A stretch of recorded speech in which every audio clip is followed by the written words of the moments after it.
മേഘ, ഈ കഴിഞ്ഞ ദിവസമാണ് മലയാളത്തിലെ അതുല്യ കലാകാരനായ സലീം കുമാർ മരണപ്പെട്ടത്. സലീം കുമാറിൻ്റെ മരണത്തെ തുടർന്ന് ആ, അദ്ദേഹം മരണപ്പെടുന്നു. പിറ്റേ ദിവസം വൈകുന്നേരം 4 മണിയോടുകൂടി അദ്ദേഹത്തിൻ്റെ ഭൗതിക ശരീരം അദ്ദേഹത്തിൻ്റെ ശരീരം അദ്ദേഹത്തിൻ്റെ വീട്ടുവളപ്പിൽ, ലാഫിംഗ് വില്ല എന്നു പേരുള്ള അദ്ദേഹത്തിൻ്റെ വീട്ടുവളപ്പിൽ അടക്കം ചെയ്യുന്ന കാഴ്ചകളൊക്കെ നമ്മൾ മുൻനിര മാധ്യമങ്ങളിലൂടെയൊക്കെ ലൈവായി കണ്ടതാണ്. കേരളത്തിൻ്റെ ബഹുമാനായ മുഖ്യമന്ത്രിയും സലീം കുമാറിൻ്റെ നാട്ടിൽ നിന്നുള്ള MLA-യുമായ VD സതീശൻ അദ്ദേഹത്തിൻ്റെ ഔദ്യോഗിക പരിപാടികളെല്ലാം മാറ്റിവെച്ച് രാവിലെ മുതൽ വൈകുന്നേരം വരെ ഈ ചടങ്ങുകൾക്കൊപ്പം ഉണ്ടായിരുന്നു. വലിയ രീതിയിലുള്ള കോൺഗ്രസ് നേതൃത്വം അവിടെ സജീവമായി നിന്നിരുന്നു, ജനപ്രതിനിധികളടക്കം. ഒപ്പം ഇടതുപക്ഷത്തിൻ്റെ നേതാക്കന്മാരും രാഷ്ട്രീയ കേരളവും സിനിമാ കേരളവും ഈ നാട്ടിലെ ജനങ്ങളുമൊക്കെ ഈ മരണത്തിൽ അനുശോചിച്ചുകൊണ്ട് കൂടെ നിൽക്കുമ്പോൾ അവിടെ ചിരിച്ചുകൊണ്ട് വന്ന് ഇളിച്ചുകൊണ്ട് വന്ന് നിൽക്കുന്ന പല സോഷ്യൽ മീഡിയ സെലിബ്രിറ്റികളെയും നമുക്ക് കാണാൻ സാധിച്ചു. റിനിയെ പോലെയൊക്കെ. റിനിയൊക്കെ ഈ പറവൂരുകാരാണ്. അവിടെ വന്ന് ഇന്നൊരു മരണ വീട്ടിലെങ്ങനെ പെരുമാറണമെന്നറിയാതെ ചിരിച്ചുകൊണ്ട് ക്യാമറ കണ്ണുകൾ തന്നിലേക്ക് ആകർഷിക്കണം എന്ന തരത്തിൽ നിൽക്കുന്ന റിനിയൊക്കെ നമ്മൾ ദൃശ്യങ്ങൾ കണ്ടതാണ്. ഈ ദൃശ്യങ്ങളൊക്കെ, ഇത്തരത്തിലുള്ള ദൃശ്യങ്ങളൊക്കെ പ്രേക്ഷകരിലേക്ക് എത്തിച്ചത് ഇവിടുത്തെ സോഷ്യൽ മീഡിയ പേജുകളാണ്, സോഷ്യൽ മീഡിയ ചാനലുകളാണ്. ഒരു സിനിമയുടെ പ്രൊമോഷൻ വേദിയിൽ, അല്ലെങ്കിൽ ഒരു കല്യാണ വേദിയിൽ, അല്ലെങ്കിൽ ഒരു ബർത്ത്ഡേ പാർട്ടിയിൽ, ഒരു സക്സസ് മീറ്റിലൊക്കെ ഇത്തരത്തിൽ സ്ത്രീകളാണെങ്കിൽ അവരുടെ നെഞ്ചിന് മുകളിൽ ക്യാമറ ആംഗിൾ വെച്ചുകൊണ്ട് വൈറലാകുന്ന വീഡിയോകളൊക്കെ എടുക്കുന്ന പ്രിയപ്പെട്ട ചില സഹോദരങ്ങൾ, എന്നാൽ ഈ പണി വൃത്തിയായി ചെയ്യുന്ന ഒരുപാട് സഹോദരങ്ങൾ. പക്ഷേ ആ മഹാനായ നടൻ മരണപ്പെട്ട് കിടക്കുമ്പോൾ അദ്ദേഹത്തിൻ്റെ ചിതയ്ക്ക് തീ കൊളുത്താൻ പോലീസിൻ്റെ ഔപചാരികമായ ആദരവ് അറിയിക്കാൻ പോലീസുകാർ തോക്കുകളുമായി വന്ന് നിൽക്കുമ്പോഴൊക്കെ അവിടെ നിൽക്കുന്ന അദ്ദേഹത്തിൻ്റെ മക്കളായ സലീംകുമാറിൻ്റെ മക്കളെ അടക്കം തള്ളി മാറ്റിക്കൊണ്ട്, കേരളത്തിൻ്റെ മുഖ്യമന്ത്രി അടക്കം തള്ളി മാറ്റിക്കൊണ്ട് ഇടിച്ചു കയറുന്ന ഒരു കൂട്ടം മൊബൈൽ ഫോൺ ധാരികളായ ഒരു കൂട്ടം സഹോദരങ്ങളെയും നമ്മളവിടെ കണ്ടു. അവർക്ക് നേരെ ഈ അദ്ദേഹത്തിൻ്റെ മൂത്ത മകൻ ചന്തുവിന് ആക്രോശിക്കേണ്ടി വരുന്ന അവസ്ഥ, സ്വന്തം അച്ഛൻ മരിച്ചു കിടക്കുമ്പോൾ നെഞ്ചുപൊട്ടി ആക്രോശിക്കേണ്ടുന്നൊരവസ്ഥ. ഈ അവസ്ഥ എങ്ങനെയാണ് നമുക്ക് നോക്കിക്കാണാൻ സാധിക്കുക? വളരെ ദൗർഭാഗ്യകരമായ സംഭവം തന്നെയായിരുന്നു. അവിടെ നമ്മൾ ആ വിഷ്വൽസ് കാണുകയാണെങ്കിൽ ഒരു പുവർ മാനേജ്മെന്റിന്റെ സെറ്റപ്പ് നമ്മൾ കൃത്യമായിട്ട് അവിടെ കാണുന്നുണ്ട്. ഇപ്പോൾ ഈ പറഞ്ഞ ഓൺലൈൻ മീഡിയാസിന്റെ കാര്യം എടുത്ത് പറയുകയാണെങ്കിൽ അവർക്ക് എന്ത് കണ്ടാലും അത് കണ്ടന്റ് ആക്കണം എന്നുള്ളൊരു ടെൻഡൻസി എല്ലാവർക്കും ഉണ്ട്. അതെനിക്ക് തോന്നുന്നു മാധ്യമ പ്രവർത്തന മേഖലയിൽ വർക്ക് ചെയ്യുന്ന, അത് മുഖ്യധാരാ മാധ്യമങ്ങളായിക്കോട്ടെ, ഓൺലൈൻ ചാനലുകളായിക്കോട്ടെ, എല്ലാവരുടെയും മനസ്സിൽ കണ്ടന്റ് എന്നുള്ളൊരു ചിന്ത എല്ലാവരുടെയും മനസ്സിലുണ്ടാവുന്ന ഒരു കാര്യമാണ്. പക്ഷെ ഇതിനെല്ലാം പിന്നിൽ ഔചിത്യ മര്യാദ എന്ന് പറഞ്ഞൊരു ഫാക്ടറും കൂടെ. മേഘ ഉപയോഗിച്ച പുവർ മാനേജ്മെന്റ് സിസ്റ്റം എന്ന് പറയുമ്പോൾ എനിക്കതിനോട് എതിർപ്പുണ്ട്. കാരണം ഒരു നടൻ മരണപ്പെടുന്നു, ആ മരണത്തിൽ നിന്ന് അദ്ദേഹത്തിൻ്റെ ഭൗതിക ശരീരം അടക്കം ചെയ്യാൻ ലഭിക്കുന്ന 12-15 മണിക്കൂർ സമയം അദ്ദേഹത്തിൻ്റെ വീടിൻ്റെ ഫ്രണ്ടിലാണ് ഈ ശവശരീരം അടക്കം ചെയ്യേണ്ടി വരിക. സ്വാഭാവികമായും അവിടെ സ്ഥലപരിമിതിയുണ്ട്. അവിടേക്ക് ഒഴുകിയെത്തുന്ന ആയിരക്കണക്കിന് ആളുകളുണ്ട്.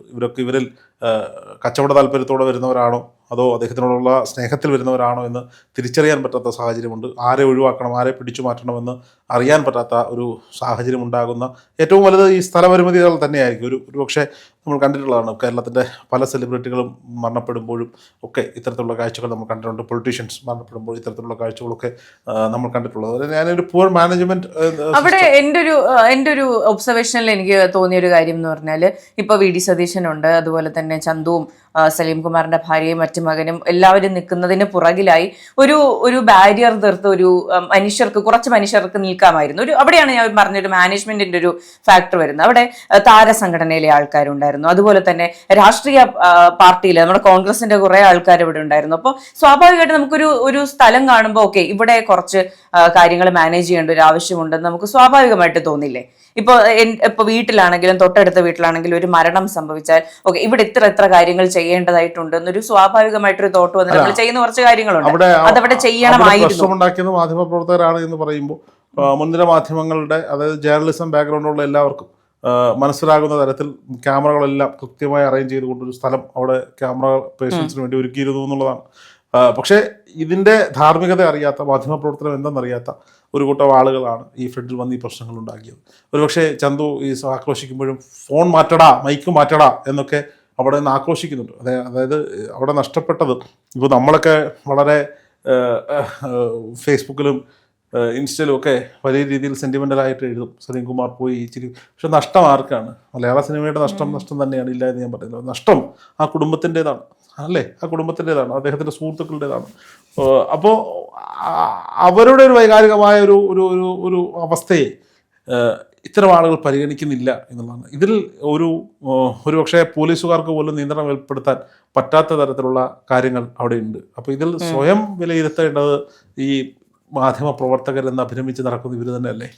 തീർച്ചയായിട്ടും. അതോടൊപ്പം തന്നെ ഈ പറഞ്ഞ മുഖ്യധാരാ മാധ്യമങ്ങളെല്ലാം ഇതിനെ വലിയ രീതിയിൽ വാർത്തയാക്കുന്നുണ്ട്. എല്ലാവരും കയ്യിലൊരു ഫോൺ ഉണ്ടെങ്കിൽ മാധ്യമ പ്രവർത്തകരാണെന്നാണ് സ്വയം വിചാരിക്കുന്നത് എന്ന് പറഞ്ഞ് എല്ലാവരെയും അടച്ചാക്ഷേപിക്കുന്നുണ്ട്. ഓൺലൈൻ മീഡിയാസിനെ അടക്കം എല്ലാവരെയും അങ്ങനെ ഒരു ആക്ഷേപം ഉന്നയിക്കാനുള്ള യാതൊരു വിധമായ ധാർമ്മികതയും ഇവിടുത്തെ മുൻനിര മാധ്യമ പ്രവർത്തകരില്ല.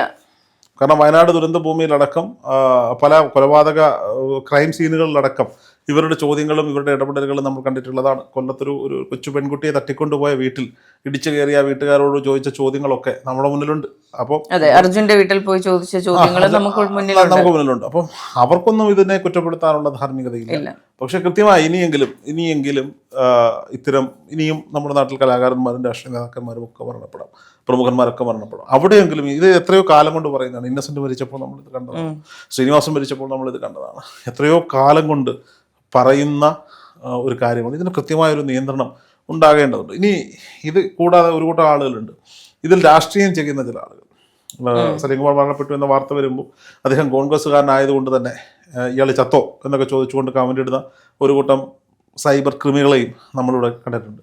വി ഡി സതീശൻ ആ പൊതുദർശനം വെച്ചിരിക്കുന്ന ഹാളിലേക്ക് കടന്നു വരുമ്പോൾ അദ്ദേഹത്തിൻ്റെ ഒരു പാർട്ടി പ്രവർത്തകൻ ഒരു ഷോൾ അണിയിക്കാൻ ചെല്ലുമ്പോൾ അദ്ദേഹം ഇങ്ങനെ തട്ടി മാറ്റിയിട്ട് നടന്നു പോകുന്നുണ്ട്. അതിനെ എടുത്തു വെച്ചിട്ട് ഇത് പിണറായി വിജയനായിരുന്നു ചെയ്തതെങ്കിൽ നിങ്ങൾ എന്ത് പറഞ്ഞു തന്നെയായിരുന്നു ചോദിക്കുന്ന ആളുകളുണ്ട്. ഓൺലൈൻ മാധ്യമങ്ങളോട് കേരളത്തിൻ്റെ മുഖ്യമന്ത്രി എന്ന പദവി അഴിച്ചു വെച്ചൊരു പറവൂറുകാരനായി തൻ്റെ ആത്മസുഹൃത്തിൻ്റെ മരണവേദിയിൽ നിൽക്കുന്ന ഒരു സാധാരണ സതീശനായി നിങ്ങളൊക്കെ പറയുന്നത് കേൾക്കണം എന്ന് പറഞ്ഞ് പൊട്ടിത്തെറിക്കുന്ന വി ഡി സതീശനെ നമ്മളിവിടെ കണ്ടു. അപ്പോഴും പണ്ട് മാധ്യമങ്ങളോട് കടക്ക് പുറത്ത് എന്ന് പറഞ്ഞ് പുറത്താക്കി വിടുന്ന പിണറായി വിജയനോടാണ് ഇത്തരം ആളുകൾ ഉപമിക്കുന്നത്. അവിടെ പ്രശ്നമുണ്ടെന്നേ. നോക്കൂ, അദ്ദേഹം പറയുന്നുണ്ട് 25 വർഷക്കാലമായി അല്ല 30 വർഷക്കാലമായി പറവൂരിൽ ഞാൻ മത്സരിക്കാൻ ചെന്ന കാലം മുതൽ എൻ്റെ ഇലക്ഷൻ കമ്മിറ്റി ഓഫീസ് ഉദ്ഘാടനം ചെയ്യുന്ന എൻ്റെ ഇലക്ഷൻ പ്രചരണങ്ങൾക്ക് മുന്നിൽ നിൽക്കുന്ന ഒരു മനുഷ്യൻ. സലീംകുമാർ പറഞ്ഞ വാചകങ്ങൾ ഇപ്പോഴും മുന്നിൽ നിൽക്കും. എൻ്റെ ആത്മാർത്ഥമായ ഒരു സുഹൃത്ത് കോൺഗ്രസിനെതിരെ മറ്റേത് പാർട്ടിയിൽ നിന്ന് മത്സരിച്ചാൽ പോലും എൻ്റെ വോട്ട് എൻ്റെ പ്രസ്ഥാനത്തിനായിരിക്കുമെന്ന് തുറന്നു പറയാൻ മനസ്സു കാണിച്ചൊരു മനുഷ്യൻ. ഒരുപക്ഷെ താൻ കോൺഗ്രസ്സുകാരനാണെന്ന നിലപാട് ഘടിപ്പിച്ച് പറയാതിരുന്നെങ്കിൽ ഒരുപാട് പദവികൾ തേടി വരേണ്ടിയിരുന്നൊരു മനുഷ്യൻ.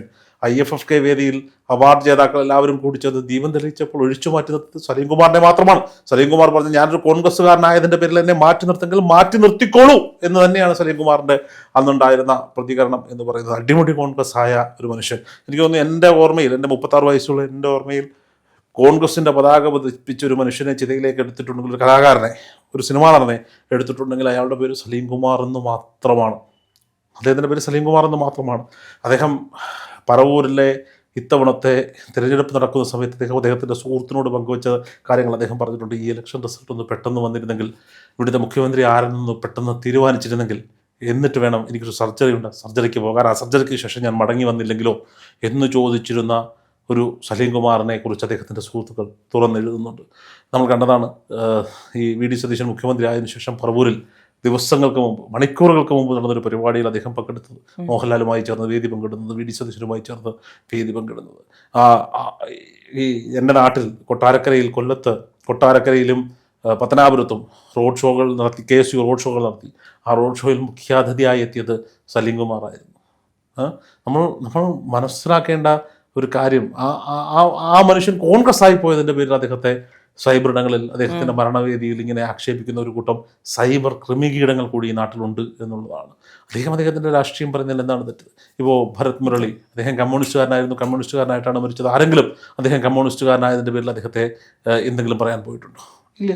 കലാഭവൻ മണിച്ചേട്ടന് ഇടതുപക്ഷമായ അനുഭവം ഉണ്ടായിരുന്ന ആളാണ്. അദ്ദേഹം മരണപ്പെട്ടപ്പോൾ അതെല്ലാം കേരളത്തിൻ്റെ ദുഃഖമായി എടുത്തവർ. എന്തായാലും സലീംകുമാർ എന്ന് പറയുന്ന മനുഷ്യൻ മരണപ്പെട്ടിരിക്കുന്നു. ഇനിയും ഇത്തരത്തിൽ സിനിമാ മേഖലയിൽ നിന്നും രാഷ്ട്രീയ മേഖലയിൽ നിന്നും പ്രമുഖരായ പല ആളുകൾക്കും ഇവിടെ മരണങ്ങളും അത്യാഹിതങ്ങളും ഒക്കെ സംഭവിക്കാം. പക്ഷെ അവിടേക്കൊക്കെ കടന്നു വരുന്ന ഓൺലൈൻ മാധ്യമങ്ങളെ മാത്രമല്ല മുഴുവൻ മാധ്യമ പ്രവർത്തകർക്കും കൃത്യമായ നിയന്ത്രണം ഉണ്ടാക്കാൻ ഈ നാട്ടിലെ ഭരണ സംവിധാനങ്ങൾ തയ്യാറെടുക്കുക എന്ന് തന്നെ വേണം. ഈ ഓൺലൈൻ മാധ്യമങ്ങൾക്ക് മാത്രം നിരോധനം ഏർപ്പെടുത്തുക എന്നുള്ളതല്ല. കഴിഞ്ഞ ദിവസം വി ഡി സതീശനോട് അഭ്യർത്ഥിച്ചുകൊണ്ട് പല വീഡിയോകളും കണ്ടു. ഇത് ഇത്തരക്കാർക്ക് നിയന്ത്രണം വേണം, ആവശ്യമായ നിയന്ത്രണങ്ങൾ വേണം, വേണ്ട എന്നല്ല. പക്ഷെ ആ നിയന്ത്രണങ്ങൾ സമഗ്രമായ ഒരു നിയന്ത്രണമായിരിക്കും. ഇപ്പം മുഖ്യമന്ത്രിക്ക് വഴി നടക്കാൻ പറ്റുന്നുണ്ടോ?